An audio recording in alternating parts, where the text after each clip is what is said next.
Welcome back to another chilling episode.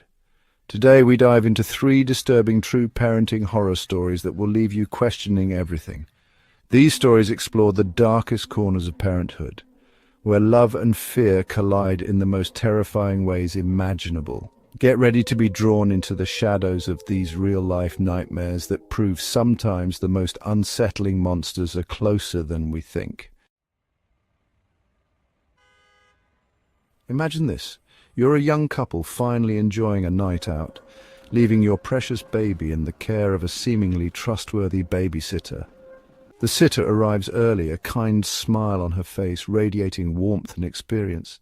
You show her around, pointing out the baby monitor, the emergency numbers, and your little one's favorite bedtime story.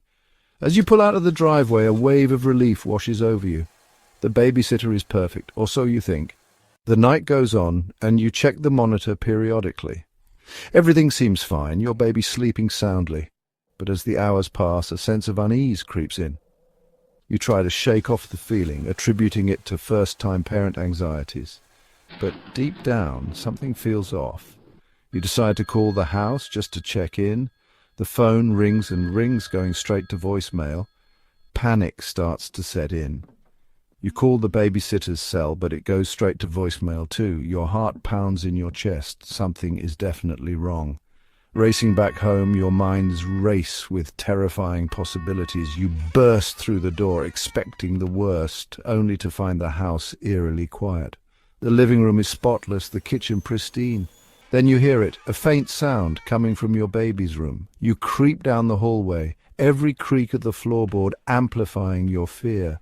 As you reach the nursery door, the sound becomes clearer. It's the sound of a baby crying, but it's not your baby's cry.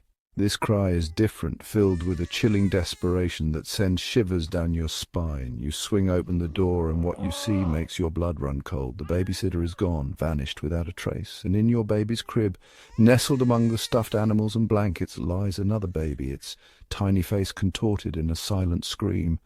Your baby is gone. The police arrive, sirens wailing in the night, their flashing lights painting the room in an eerie glow.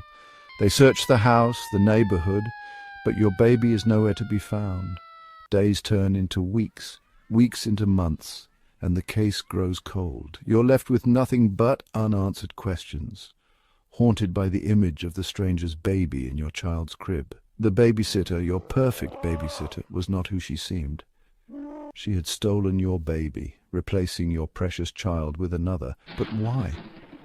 The chilling truth remains elusive, a terrifying reminder that even in the supposed safety of our homes, darkness can lurk, preying on our vulnerabilities and turning our lives into a real-life horror story. In the heart of a quiet suburb, a young family moved into their dream home, a place where they envisioned raising their newborn child surrounded by love and laughter. The nursery in particular was a labor of love, adorned with hand-painted murals and filled with the soft glow of a nightlight.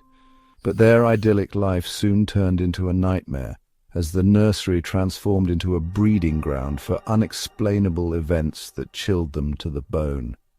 It started subtly, a creaking floorboard here, a flickering light there. The parents dismissed it as the house settling, their minds consumed by the exhaustion of new parenthood. But the incidents grew more frequent, more unsettling. Toys would turn on by themselves in the dead of night, their cheerful melodies now sounding sinister and warped. Shadows seemed to dance in the corners of the room, their forms shifting and swirling like phantoms. The baby, once a peaceful sleeper, became increasingly agitated, crying inconsolably for hours on end. The parents tried everything to soothe their child, but nothing seemed to work. The baby's cries became laced with a raw terror that sent chills down their spines. They felt a growing sense of dread, an overwhelming feeling that something sinister was lurking in the shadows of their home, something that had its sights set on their innocent child. One night, the mother was awakened by the sound of the baby monitor crackling to life. As she peered through the grainy footage, her heart leapt into her throat. The rocking chair in the corner of the nursery was moving back and forth, its rhythmic swaying defying the stillness of the room, but there was no breeze, no logical explanation for its sudden movement. Panic surged through her veins as she watched a shadowy figure materialize in the rocking chair, its form indistinct but undeniably present. She could feel its malevolent gaze fixed on the crib, where her baby lay sleeping, oblivious to the unseen danger lurking nearby. Driven by a primal instinct to protect her child, the mother raced to the nursery, her screams echoing through the silent house. Bursting through the door, she flicked on the light, expecting to confront the intruder, but the room was empty. The rocking chair stood still.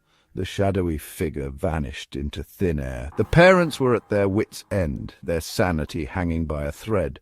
Desperate for answers, they called in paranormal investigators, hoping to find a rational explanation for the terrifying events that plagued their home. The investigators, armed with EMF meters and EVP recorders, spent days studying the nursery, searching for any sign of paranormal activity. Their investigation revealed a chilling discovery. The nursery, they claimed, was a portal, a gateway to another realm, and something evil had slipped through. The entity, they believed, was drawn to the innocence of the baby, its presence growing stronger with each passing day. Fear gave way to a fierce determination to protect their child at all costs. The parents consulted with religious leaders, performed ancient rituals, and even resorted to calling upon the spirits of their ancestors, all in a desperate attempt to banish the evil from their home. In a small town where secrets whispered through the wind, a family's world shattered one ordinary afternoon.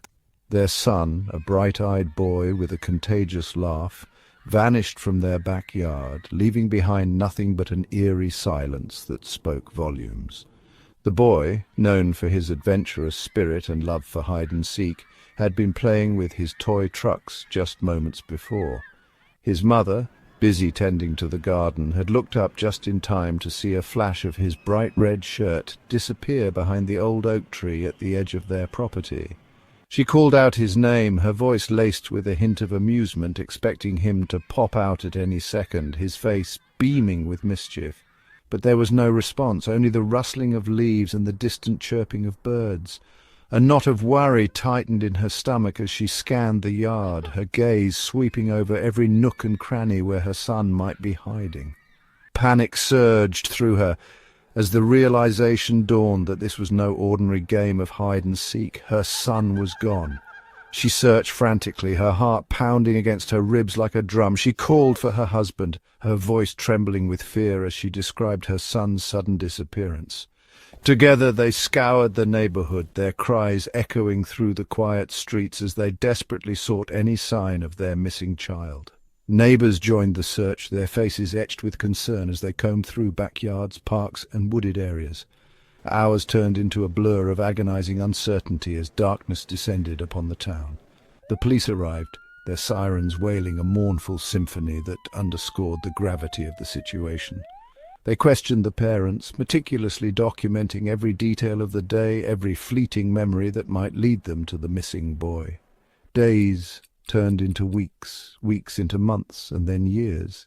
The parents, consumed by grief and guilt, clung to the slimmest of hopes that their son was still alive, that he had somehow survived whatever fate had befallen him. They chased down every lead, every whispered rumor, every potential sighting, but each dead end only deepened their despair. The mystery of their son's disappearance became a haunting legend, a chilling tale whispered among the townsfolk, a constant reminder of the fragility of life and the darkness that could lurk in the shadows of even the most idyllic of places. Years later, a construction crew made a gruesome discovery on the outskirts of town. While excavating land for a new development, their backhoe unearthed a small wooden toy truck, the same kind the missing boy used to play with. Hope, long dormant, flickered back to life as the police were called in to investigate. And then the horrifying truth was revealed. Buried beneath the earth alongside the toy truck were the skeletal remains of a child. DNA testing confirmed their worst fears. It was their son. The case, once cold, was now a murder investigation. The oak tree, once a symbol of childhood innocence, now stood as a silent witness to a horrific crime. But who could have committed such a heinous act, and why? The answer, when it finally came to light, was more shocking than they could have ever imagined. The killer was someone they knew, someone they had trusted, someone who had been there all along, hiding in plain sight. Their son's disappearance, it turned out, was not a random act of violence, but a calculated and chillingly personal crime. The truth, as they say, was far stranger and more terrifying than fiction. If these stories sent chills down your spine, make sure to like, subscribe, and hit the bell icon for more spine-tingling tales.